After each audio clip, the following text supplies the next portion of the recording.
for the meanwhile, may I please introduce my panel? Can you come back onto stage, all four of you? Is there anywhere specifically you'd like to sit? If not, please come on. I'm going to sit over here. No, sit next to your name. That would be useful, wouldn't it? There we go. Thank you very much. Okay, so Mehran has given us a bit of a history lesson and a look towards the future about how innovation has been going, where it might go in the future, and kind of the things we should be looking out for. And we will discuss now what the shape of that innovation looks like for Europe and places beyond America as well.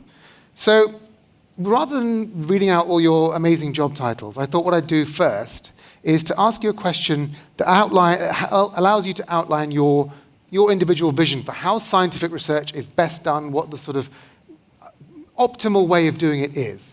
And in telling us that vision, will tell us a little bit about you as well. So I'm maybe going to start from the end over there. So Karthik, would you introduce yourself, please, and just tell us, for you, what's the best scenario? How does research in universities, scientific research, best thrive to enable the kinds of things that Mehran's talking about in terms of innovation? Yeah, so first, thank you for having me on this panel, and especially with many of you who are very distinguished. So my context is, I'm a professor at Purdue University. Now I'm visiting at MIT. Done a lot of startups. My students are very entrepreneurial, and some are very deep in science and technology as well, right?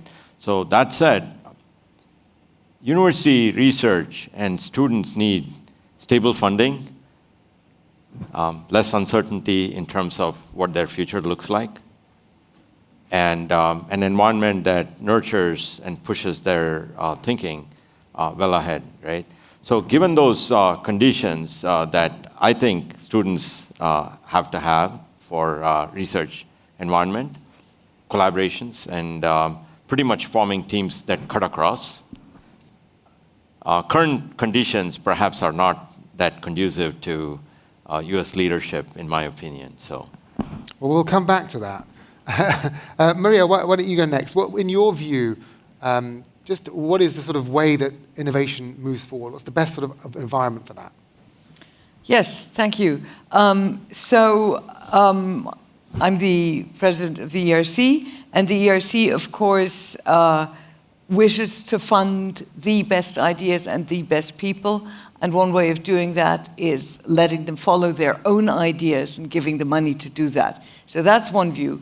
You don't have to take my view for anything, because what I did when I was EMBO director, I surveyed the best of our community, the gold medal winners and the young investigators, and I asked them. And actually Vienna, the research fund in Austria just did the same, came up with the same answers. So these people who are successful, when asked what contributed and what do they need to be even more successful, were very clear. Some of the things you just mentioned. A reasonable career perspective, so they're not working at the edge of the precipice, and that they know they have the freedom to pursue their ideas for a certain amount of time. Funding for that. They're not at all adverse to having to apply for grants, but let the grants be longer term and enough so that they can take risks. And then the infrastructure. So in the experimental sciences, it's obvious you need that infrastructure, but also in the humanities and social sciences, you need the libraries, you need compute power, etc., etc. So infrastructure, and finally, good colleagues to rub your ideas against, to rub your brains against. So it's very easy. Freedom, some certainty, and a good supportive environment. You make it sound very easy. Freedom, that's the most important thing I'm hearing. And Sabine, same question to you. So I'm a professor of philosophy and history of science at the Technical University of Munich, where I direct the Ethical Data Initiative and the Public Science Lab. And I guess the question I would start my comments with is the role that actually nation states have at the moment in setting the agenda for science. I think one of the questions I keep having from the many collaborators and people that we've investigated around the world, we're looking at the ways in which researchers actually do their research, under which conditions they do good work, is the extent to which they actually get to set the agenda for what they do. We know that a lot of the funding, the vast majority of the funding that comes to research at the moment actually doesn't go through public funding from nation states. It goes, of course, as we just heard, from a number of companies. And that raises the question, do people have a voice, actually, who are doing the research, who are doing the innovation, to bring their own ideas from different parts of the world to what then will be realized. And I think in many cases this is not the case, but I think that's exactly where one should start. Try to find conditions and incentives so that we can have a much better and at least a bit more egalitarian dialogue between the private and the public sector in research and innovation, so that researchers themselves can actually bring their ideas not just in realizing a project, but actually thinking about what are the best projects to be realized in the world at the moment, which kind of needs do they see that need to be fulfilled, and what kind of solutions are we looking for. And that, of course, means, indeed, infrastructures are very important, venues for interdisciplinary, transdisciplinary work, so that we have a sense, actually, what different parts of the world see as a social need that need to be fulfilled by innovation, but also going away from, sometimes the short-termism and the search for convenience that underpins a lot of the work that goes on in certain parts of innovation. Certainly, I think in AI, there is a very strong tendency at the moment, and try to refocus on what are actually the social questions that researchers themselves are very interested in trying to address, but don't always get to voice in setting the agenda. So, Sabina, you've hinted at several of the topics I want to pick up on later as well, about the sort of combination of strategic versus tactical research and how that's shifting. So we'll come back to that. But before that, Magdalena, how about you? In your view, how is the best research, the best innovation done? As somebody who sees a lot of the best research before anyone else, how does it look in your view? So perhaps unsurprisingly, my answer is going to touch on some of the points that my fellow panelists have. If you violently disagree, please say. Okay. For now, I'm going to agree. Maybe some other disagreements will arise. So the first, absolutely, I want to echo what Maria said. Freedom of pursuit, to investigate, is absolutely essential. But as somebody who leads a multidisciplinary international journal of science, I want to, first of all, emphasize that when we talk about innovation, we have to start further upstream. We have to broaden the conversation and talk about the totality of research. Innovation, of course, is part of it, but it's not the only part of research, and it should not be. We should be thinking about it in those terms.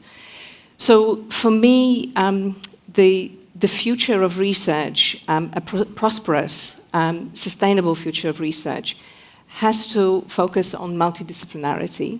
I think we have a lot of examples today, also very recently, for example, from the pandemic, where research that comes out exclusively from individual disciplines sometimes fails to realize its potential until it comes together, for example, with social sciences. So that interaction, setting up systems, setting up funding, setting up universities, institutes that facilitate those interactions across sectors, across disciplines, is really important. So that multidisciplinarity, I want to emphasize that. The second part is that global picture. I do firmly believe that ultimately science flourishes when it is a global enterprise. So this is interesting. In some way, I'm disagreeing with our speaker, who very much and talked about innovation specifically, but very much talked to us about that duopoly, that sort of fight between the US and China, and incidentally explained at the end that neither of those two is losing out, it's the rest of the world that's losing out. Well, if we broaden that perspective from innovation to the whole research, I think we do have to appreciate that no one region, no one country, no one institute, no one organization can be best at everything. So that collaborative approach is absolutely the way forward. And that support, the financial support, which in my view we have to realize will come and has to come from public funding, and it has to come from private funding. I mean, look at the most recent Nobel Prize in Economics.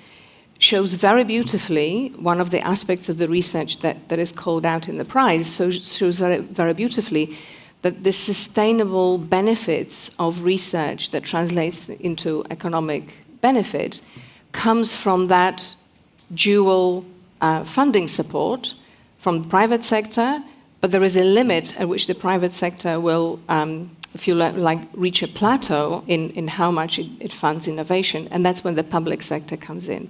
So that balance is absolutely necessary. Magdalena, since you're talking now, let me just pick up on one thing that Mehran said in his talk about the sort of shifting landscape of the research papers. I mean, it's quite clear that America has been the sort of hegemonic power when it comes to the number of papers, the amount of research, and then following on from that, the economic benefits for many, many decades because of purposeful decisions they made after the Second World War how to fund research, along the lines you've talked about.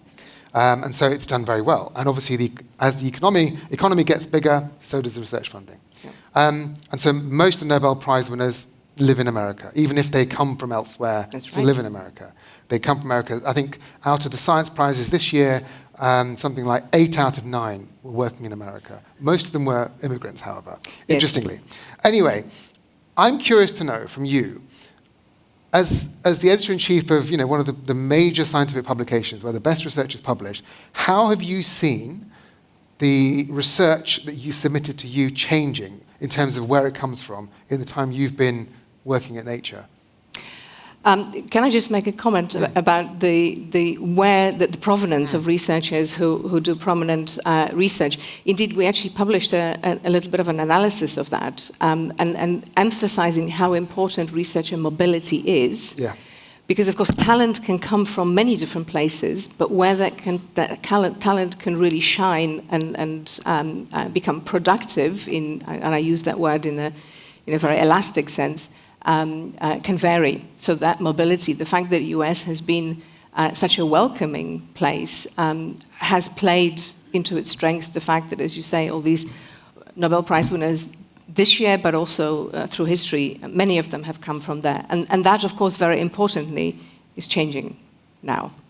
So to your question, where the manuscripts that we see come from, they really do come from all over the world. And of course, that is a shifting picture as we're moving along. What's really important to think about in this context is that science or research, broadly speaking, is not a monolith. So different areas major, if you like, in different disciplines. In terms of, perhaps it's more instructive to talk about what we end up publishing as opposed to what's submitted to us. Some of the most impressive research today, for example, done in materials chemistry, engineering, comes from China. That's something that is very strongly supported financially and otherwise. Great training opportunities are being created, and that is being translated into really strong research outcome seen in our pages. When you look at research in social sciences, now there you have to shift to Europe, to North America. So it really is not a monolithic picture, and I think in order for us to understand the dynamics and the potential, again, I'm emphasizing this sort of multilaterality, plurality of strengths and perspectives. We've been talking about how China is on the rise, but it's worth just dwelling a little bit on what the situation in America is right now. America is still doing very well, still has the biggest economy and has many, many decades of historic importance when it comes to scientific research. So Karthik, as our representative American on the panel, I just want to sort of put to you this question of what it's like to be a scientist in America right now. Given these positive things, it's not been a certain or stable few months with the latest administration, federal administration.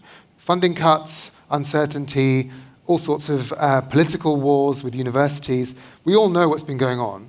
the NSF, the NIH having their budget slashed, NASA having most of its science research affected. It doesn't only affect America, of course. All of this affects the whole world because America's research is so important. As someone working in America, what is the situation now? How does it feel? Yeah, first, there's a lot of talk about AI, right? And you mentioned the AI platform. I'm sort of bringing it back to some of Mehran's comments as well. AI is becoming a tool for scientific research, and increasingly, you'll see alignment between research-based startups. These startups are very, foundations in science, aligning with drug discovery, pharma companies, and so on and so forth. So I think there's a shift going on into targeted discovery in startup-like environments. Perhaps also universities are going to play a role there, but you need computing power for a lot of AI.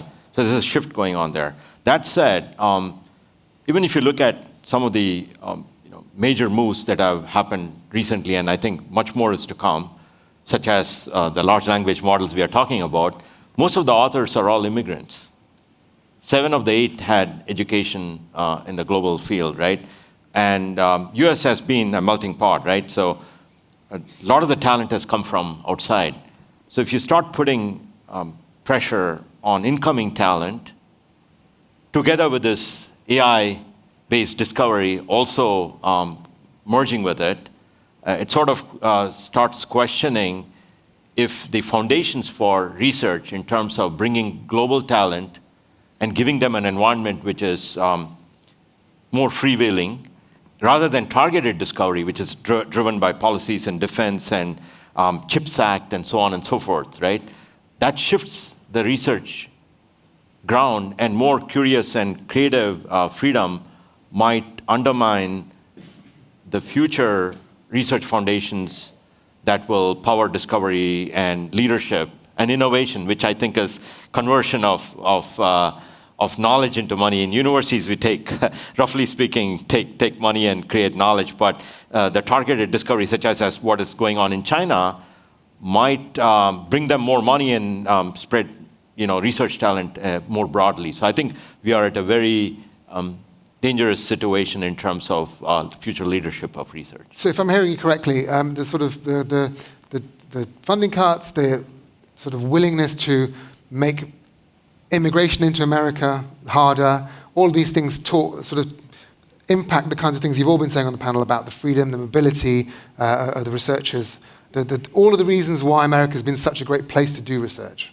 Correct. It's bringing people from all over the world, giving them lots of freedom, and then there's capital markets to then create companies from what they come up with afterwards. Maria, we've talked a lot about America. We're going to talk a lot more about China. Europe is an important scientific power. And I'm just curious, and this is a provocative question, but a good one for you to answer.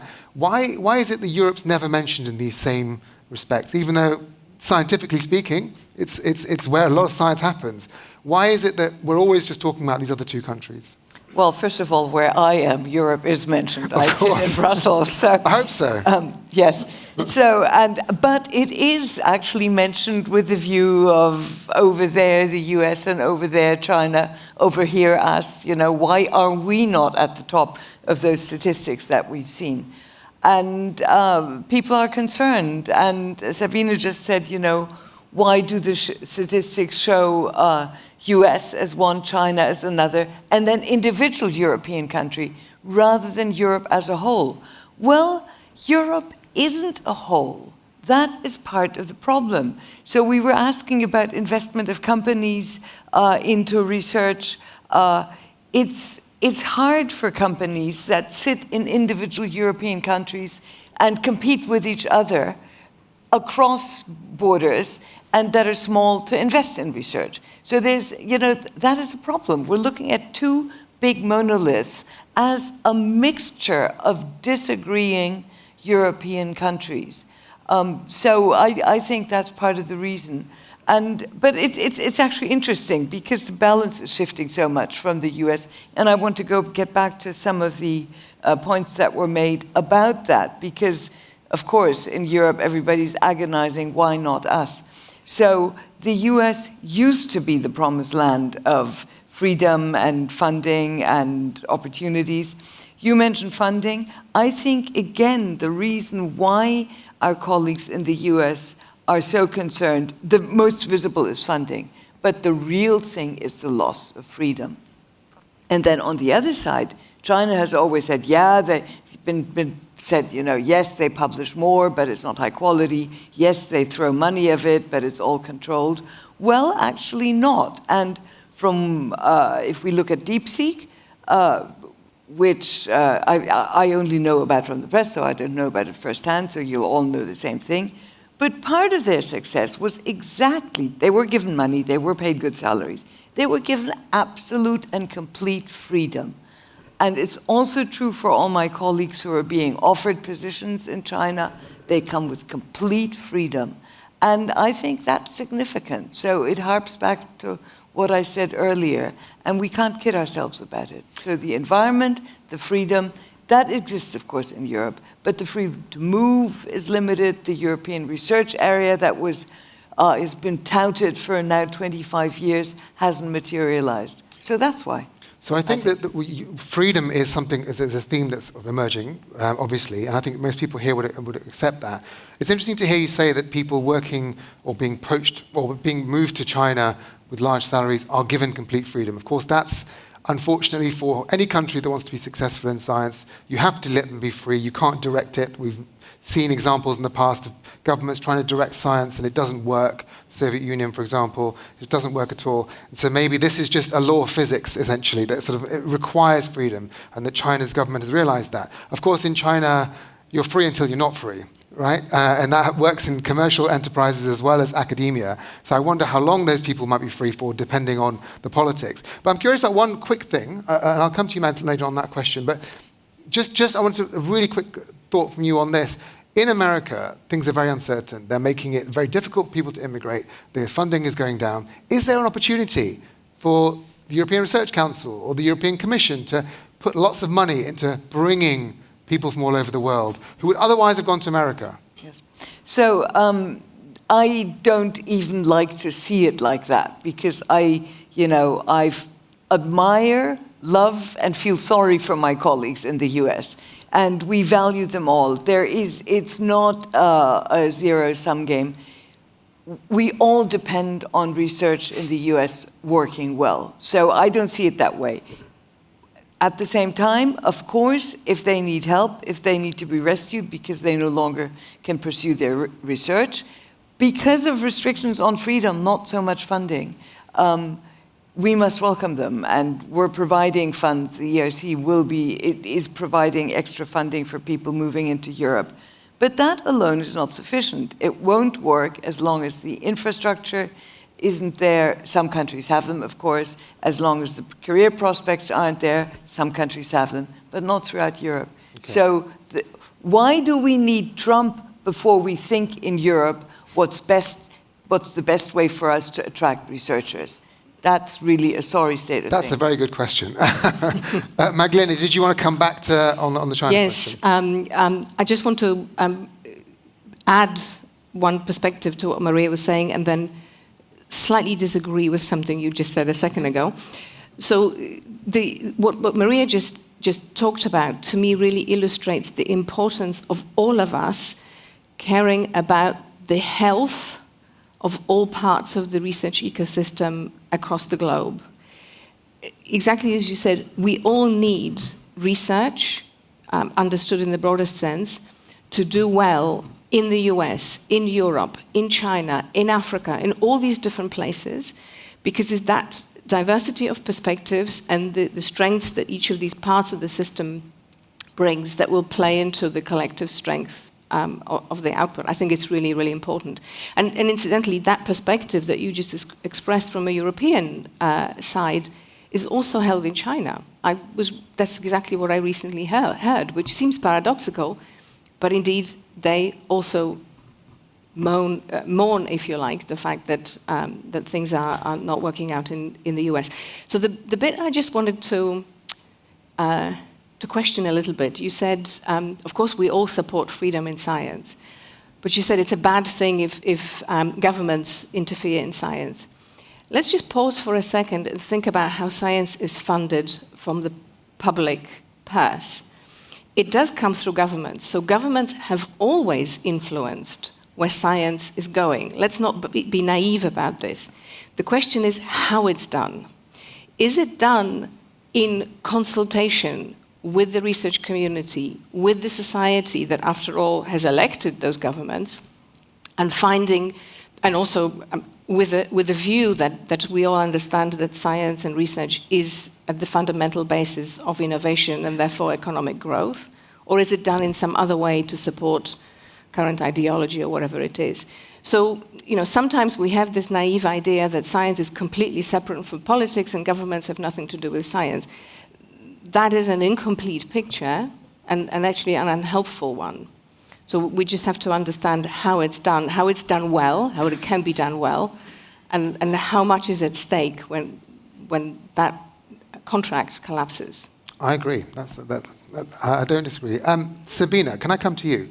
Governments, of course, are not the only actors that will fund research. And in fact, around the rich world, it's now private industry that funds a large proportion, if not most, research at the basic scientific level.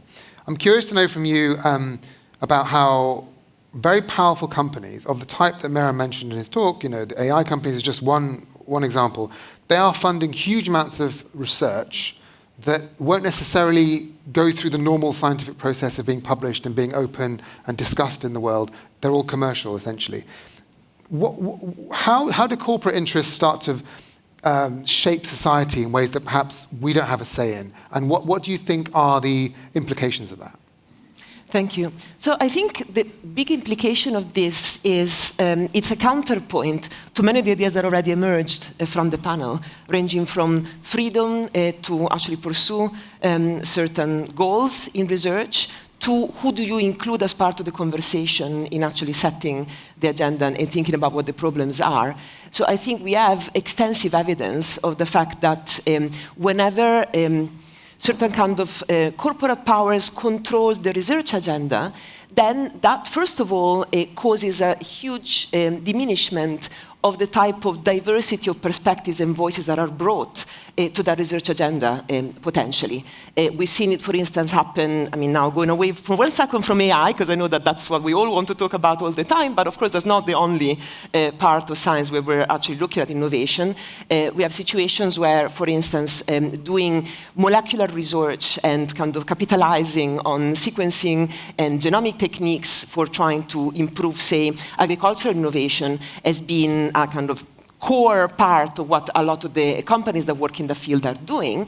But in fact, that potentially doesn't leverage enough the local knowledge, the traditional knowledge, the many forms of understandings of plants, of the role in the environment, of how different peoples around the world are actually relating to the value of what would become then their food product in their own environment, and how, in fact, biology can be thought of as a much broader canvas, bringing in other perspectives, say, from morphology, from botany, from understanding how plants develop in response to which climatic change, to the study of how do we think about food innovation, for instance.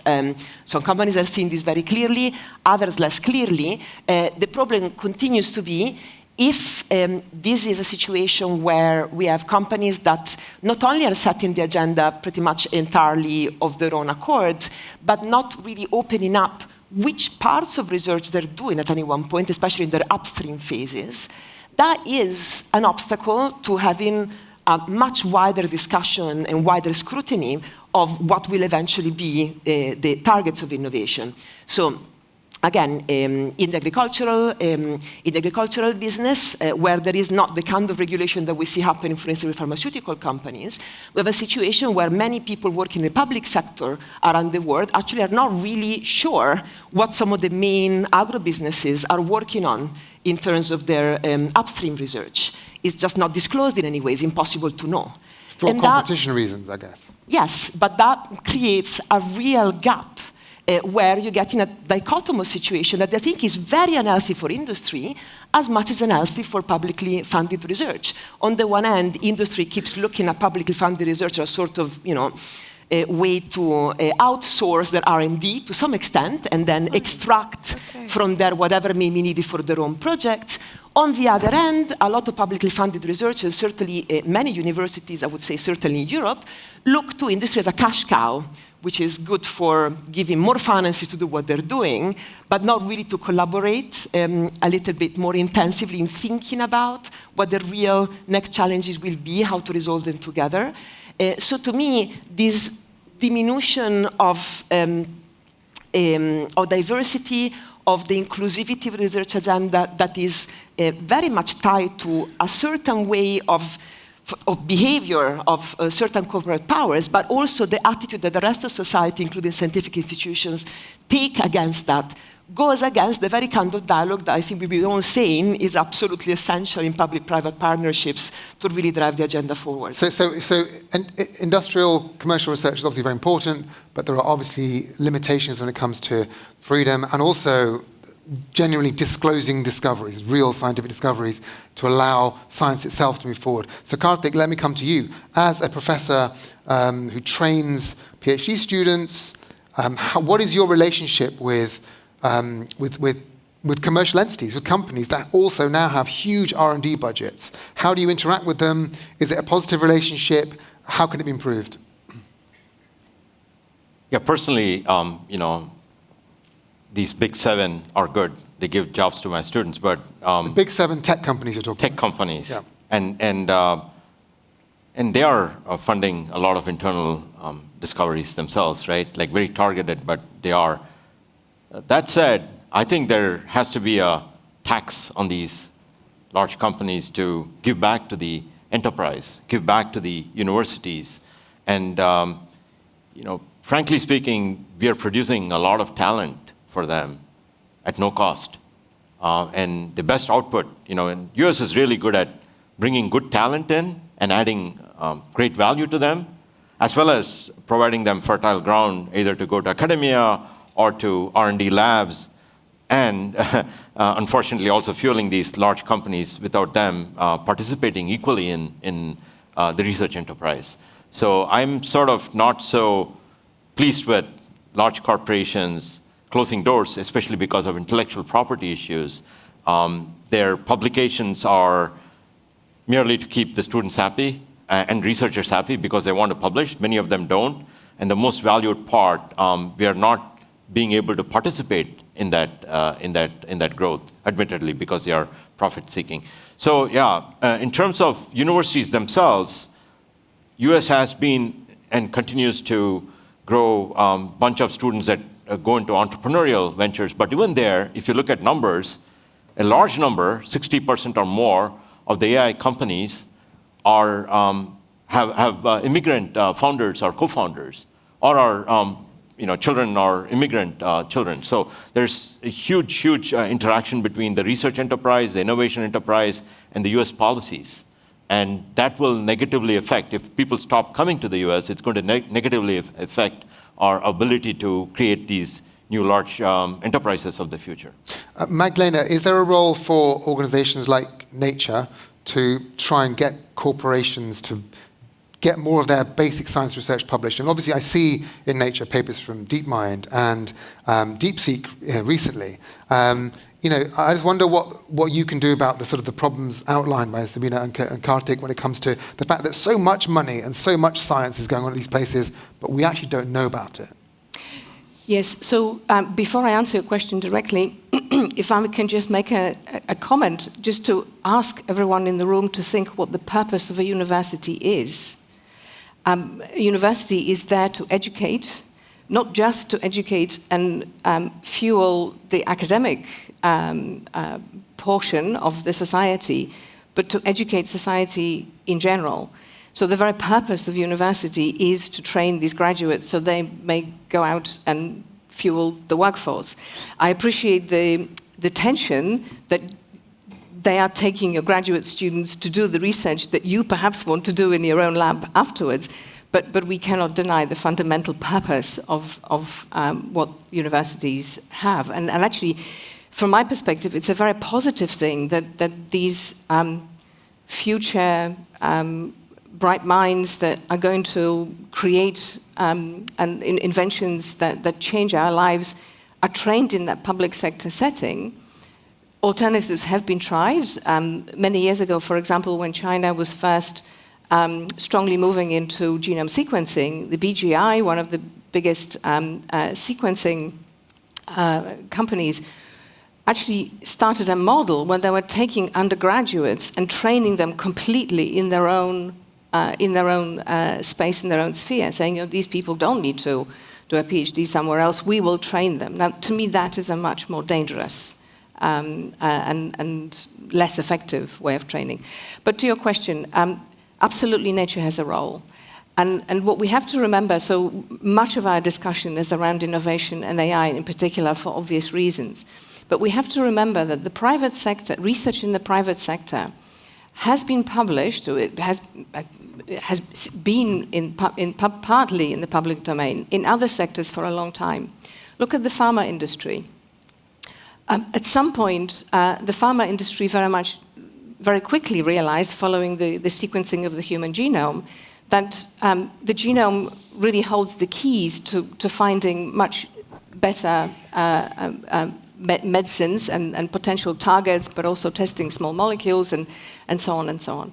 And there was a time when all the human cohorts, all the population genomic data, was exclusively in the hands of the public sector. And so these actually rather wonderful public-private collaborations were created, and really fundamental discoveries that have led to today's medicine really being genomic medicine were being published as a result of this collaboration. So collaboration to me is the key here. Rather than pointing a finger at saying, oh, you know, they are taking things away from us, they have all this money, they are hiding everything away, let's try and engage with them. The pharma, I think, shows that you can have your cake and eat it, so you can publish, you can share the data, you can engage in those collaborations, but you can also commercialize, which after all is the main KPI for these organizations. I think there are some private sector organizations in the space that we're mainly discussing in AI. You mentioned DeepMind, DeepSeek, of course. Sony is also doing a great deal of that work, and they publish with us and others. Of course, that's not the model that all of these organizations use. And you mentioned the food sector. To the best of my knowledge, that sector is holding its cards very close to its chest. Is this an opportunity for the academic part of the research community to try and engage, to foster that dialogue, perhaps pointing to those successful models in other disciplines? Because obviously, as I say, the main KPI remains, but that doesn't mean that there can't be that giving back, that sharing of pre-competitive information with the academic community that we are seeing already. Okay, thank you, Magdalena. Thank you, panel. Mehran, can I ask you to come back on stage? We've got some time for questions. Not a huge amount of time, but some. So if you put your hands up, really high, I can see one question here. And if you wouldn't mind telling us who you are, and also if your question is directed to anyone in particular, that would be very helpful. And where is it? Put your hand up again, please. Thank you. So, yeah. Thank you very much. Very interesting. My name is Bernard. I'm running a local funding agency. And my question is to all of the panel and the keynote speaker. I would try to link what you said with the discussion that followed. So my question is really simple. What if we don't just need talent globally sourced and freedom, but just chips? And I'm asking this because I'm running a funding agency. And sometimes I go into the applications, look who's submitting, and I check whether that sort of makes sense with what they've been working on before. Because sometimes I get the odd feeling it's just an AI having churned out something. So sorry, what was your specific question? The specific question is, what if we don't just need talent and conducive conditions to do brilliant research, but simply chips, basically AI doing the research? I see. Not now, very interesting but question. in the future. As in, will AI make all of this conversation moot anyway at some point? We'll come back to that in just a moment. keep it. Whoever wants to answer that can answer it, but I don't think all of you should answer it because otherwise we won't get to any more questions. Can we have any more questions at all? There's one at the back. Let's collect a couple and then maybe we can go through. There's one at the back there. Oh, you want to ask one as well, please. Thank you. So you, Robin Lovell Badge, Francis Crick Institute in London. You mentioned some of the constraints about research. One you haven't really discussed at all is regulation policy, which can really constrain a field. So the AI field is seemingly devoid of any regulation. And so it's a very open area for research.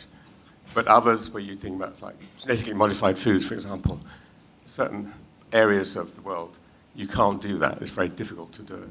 So what's the answer to that? Should we make everything as free as AI? Or is it really important to think very carefully about regulation and policy? And just one final question at the back there, and I want you to think about all these, whichever ones you want to answer. One more in the back, and then we'll go through the panel. Who had their hand up? Yeah. Peter Gluckman, President of the International Science Council. The question is, who shapes the future of research? I've heard virtually nothing said about the other purposes of research other than economic growth. And I think that governments ultimately have to think about the amount of research that's done for environmental protection, for stewardship, social development, and so forth. They are the ones who determine how much of the public dollars spent on research for economic growth versus other purposes. And I think I'm disappointed that the panel's not even, with barely mentioned the other purposes of research. Okay, thank you very much. Okay, so we have 4 minutes, so you've got just under a minute each to talk about any of the questions you'd like to address. So the questions were, will AI make all of this moot anyway? What about the need for regulation rather than, how does that counterpoint the freedom question we were talking about? And the final question was, what about the other purposes of research? Which actually is a bit unfair a question because I did think we did talk about some of those. Mehran, how about you? So I'll take the first one, which was about whether more compute makes everything else irrelevant. And the answer, I will appeal to authority to say the answer is no. The winner of the Turing Award this year, Richard Sutton, had a chance to talk to him about this specifically, and he wrote an essay about this called The Bitter Truth. You can have more compute power, but unless you have methods that can use that compute power more efficiently, that excess compute power is useless. And in order to have those methods and those algorithms, you need to then invest in fundamental research. So yes, a lot of the main advancements in AI recently have happened because of more compute power in relation specifically to reinforcement learning, but you can very easily overdetermine that argument. So, Maria, you next. You can take one or more of those questions. Well, of course, I like the last one. We're only talking about research for economic growth. Research, but this also relates to the AI question. Research is something that we as humans, I think, can't help doing. We didn't need our cultures today to have people to start thinking about how the world works. And this is not only the technological world, it's also the world of philosophy, of understanding the human mind. So I think that won't go away as long as we humans are around. And AI helps us in that. We as funders are, of course, asked, what if? What if the grants are written by AI and then we use AI to evaluate them? And then maybe we even use AI to do the research. Maybe some of that will happen, but ultimately our own curiosity, trying to understand, will be the ultimate thing that drives research. Why should AI have this cycle? And why wouldn't we want to poke in and put, a spanner in the wheels to stop it and try and understand? So I think just from a sort of philosophy of the human mind perspective, that won't happen, and all areas of research will continue. And fortunately, the ERC funds them all still. A big vote for humanity there. Sabina, how about you? Do you want to take on the question of regulation, maybe, which is something you touched on when we're talking about public research? I think I can take on basically all three in one, starting from the idea of, does research only serve the creation of wealth? Absolutely not. I think research absolutely needs to serve the creation of well-being, and in fact, what we may call planetary health. I mean, that's what we need, and that's what directly or indirectly serves also the creation of wealth. I think we just need to remind ourselves. I think that the invitation to do that is very welcome, concluding the panel. We live in a world where we have a very severe climate emergency that is affecting every part of the globe at any one moment. We have severely increasing inequities, which are fueled, this increase, by what we used to call digital divide. Now it's so expansive, the digital divide, that I guess the term is becoming inadequate, because the people to whom innovation, especially in AI, is directed, actually tend to become a smaller part of the population. That's the target population you're trying to serve. And I think that's a very big problem at the moment. I think that's why substituting research with AI mechanized tools at the moment is just completely unthinkable, because they're not set up in a way that's going to serve these much broader and, in fact, much more urgent demands. And so I think that's where regulation potentially can step in as a way of reminding what's going on, especially in the world of AI, where we don't have transnational organizations as yet that are looking at how that research funding and investment is distributed, that looking at the immediate pursuit of wealth is not necessarily the best way to do research at all times, and also it can come in the way of economic growth, where we don't have enough investment towards other kinds of publics and demands, especially to do with how do we respond to the crisis in the environment. Okay, we've run out of time now, and if you want to hear the answers to those questions from Karthik and Magdalena, they will be here, so come up to them and ask them directly. I apologize we didn't get to you, but thank you very much for being here, for all your questions, for all your interest, and can I just have a hand for the panel who've had a really fascinating discussion this morning. Thank you. Thank you.